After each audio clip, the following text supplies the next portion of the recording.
Alright, this is how you know I mean business.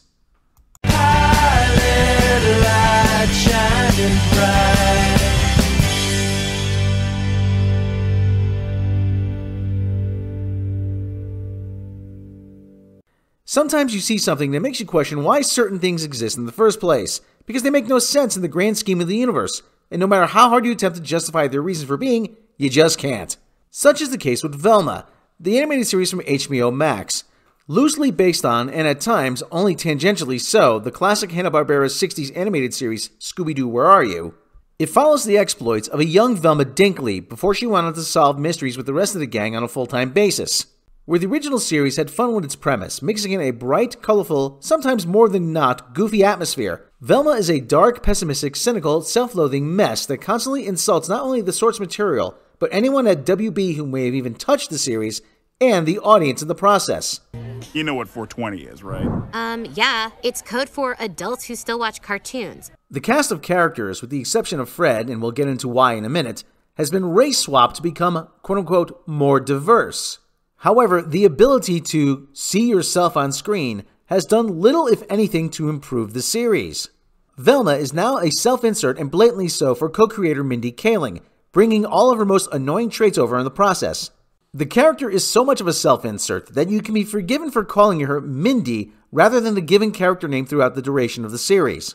The other characters fare no better. Everyone has a dark secret. Everyone has some kind of connection to the other characters. Everyone has some kind of tragic backstory in an attempt to make the viewers hate them less, which doesn't work. Daphne Blake is now a drug-dealing Asian mean girl with abandonment issues. Norville is an emasculated, staunchly anti-drug biracial nerd. And while Fred is still technically Fred, his characterization is completely different. Fred is now the spoiled son of a gentleman's accessory magnate who is so incompetent that he can barely function and has yet to fully undergo puberty. Not to mention he has anger issues because what's a rich white guy without being angry? The series conveniently uses Fred as a dumping ground merely because he's the quote-unquote rich white guy, which series co-creator Charles Grandy said was integral to the plot. Making Fred the butt of every joke wouldn't be so bad if all the other characters, especially Velma, weren't so completely insufferable. Fred's a rich white guy with a tiny dong. He did it. Speaking of the plot. Plot? What an odd word. It's a convoluted Frankensteinian mess full of multiple threads that feel ultimately like they're forced in concluding not because of any natural sense of drawing to a focal point, but because they have to in order to make the series work. In the series, the brains of hot girls are being removed, and it's somehow not only tied to the disappearance of Velma's mother, but also to Daphne's real parents, Norville's grandmother, I think, and Fred's parents along with their clothing empire. As it turns out, Norville's grandmother went insane after the government project called Scooby, I'm not making that up, which attempted to swap the brains of soldiers with meddling kids in the 70s in order to get the country behind the war in Vietnam, was shut down. As a result, the project was taken up by Fred's mother in a secret lab under the Jones family estate in order to find someone capable of running the company because they feared Fred was too incompetent to be trusted with it. I'm serious. This is the actual plot of Velma.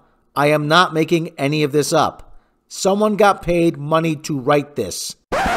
Wouldn't it have been an easier solution for Fred's mom to hire someone more intelligent and then just give Fred a meaningless figurehead position like head of applied product redevelopment or something? But there I go again, expecting something resembling intelligent writing out of this series. For the record, dear viewer, I have no illusions that the original Scooby-Doo was never that deep to begin with. Typically, the plot of a Scooby-Doo episode would go something like this. The gang would be driving down a dark stretch of road. They'd run into the Harlem Globetrotters, whose bus had broken down on their way to the game. The gang would give them a lift to the old arena and find out the game had been canceled because everyone thinks it's haunted by the ghost of Bob Cousy, or Chuck Taylor, or Pistol Pete Maravich, or Nat Sweetwater Clifton, or whatever. And if you got any of those references, then you're actually a basketball fan. Then as it would turn out, the arena was going to be bought by a developer, who'd lead the gang on some wild goose chases. Velma would lose her glasses, Scooby and Shaggy would get the munchies, raid the kitchen, make some discovery that would solve the mystery, and when they'd finally unmask the villain, it was the developer all along who wanted to buy the property on the cheap in some real estate scam, so he could put up a luxury hotel, and he would have gotten away with it too if it weren't for those meddling kids. Velma's plot is not only much more complex, it's unnecessarily so, overfilling it with more moving parts and dated references than it needs, which only says that the writers believe that this makes them feel smart. Guess what? It doesn't. Ultimately, Velma has less in common with Scooby-Doo and more in common with something like Star Trek Discovery. Velma features a plot being driven by one unlikable, irredeemable, self-loathing character who literally eats out of the garbage.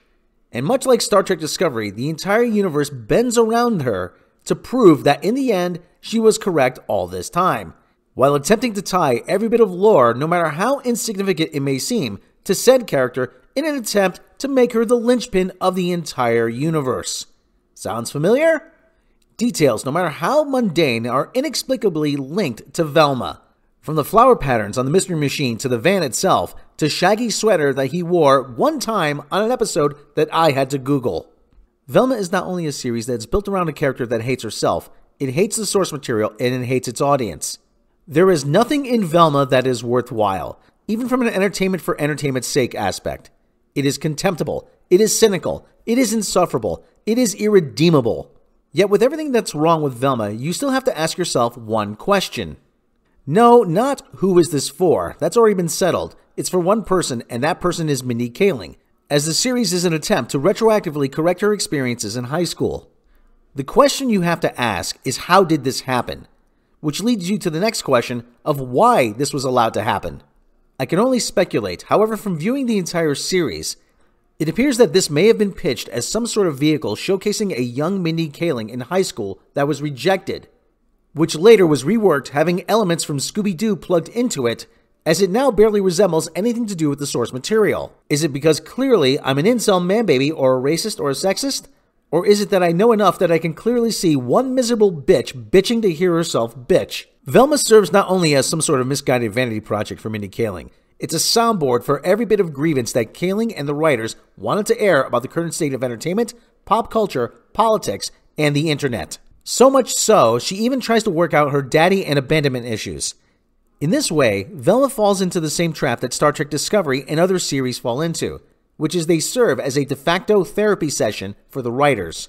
Before anyone says anything, I'm not the one apparently with daddy issues grinding on a pole to piss him off.